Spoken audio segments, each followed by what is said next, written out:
የኛ መልእክት ለኤርትራ መንግስት ኤርትራውያን ወንድሞቻችን ናቸው። ከነሱ ጋር ውጊያ አንፈልግም። ለኤርትራ መንግስት ያለ መልእክት አንደኛ ጥይት አስተላላፊ አትሆኑ፣ ሀገር ሁኑ። ወደ ጎረቤት ሀገር ጥይት ማስተላለፍ ጥሩ አይደለም። አባይም ጸባይ ገዝቷል፣ የኛም ሽፍቶች ጸባይ ይገዛሉ እና አንድ ቀን ጥይት ሳመላልስ ብሎ ታሪክ ስለሚናገሩ ጥይት ማቀባበል ቢቀርባችሁ። ስለማናቅ አይደለም፣ እናያችኋለን። ህገወጥ የሰዎች ዝውውር ቢቀር። ተጨናንቀናል። ከተማ ውስጥም እንደምታዩት የሚመጣ ሰው ካለ በህጋዊ መንገድ ቢመጣ።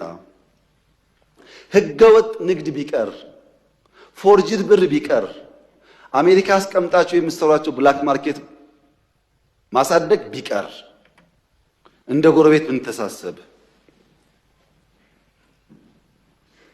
ህጋዊነት ከተከተል በንግዱም በሚፈናቀለው ጥይት ማቀበሉን ከተዋችሁ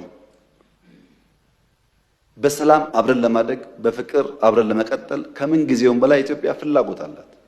እኔ ልክ እንደባለፈው አሁንም አስመራ መሄድ ፍላጎት አለኝ። ችግር የለብኝም። ምን ከሆነ ትርፍ ካለው ነው። ትርፍ ከሌለው ጊዜ ማባከን ነው። እኔ ባሌ የመላለስበትን ጊዜ ዝም ብዬ በከንቱ አስመራ ልመላለስ አልችልም። ጊዜ የለኝም፣ ስራ አለኝ።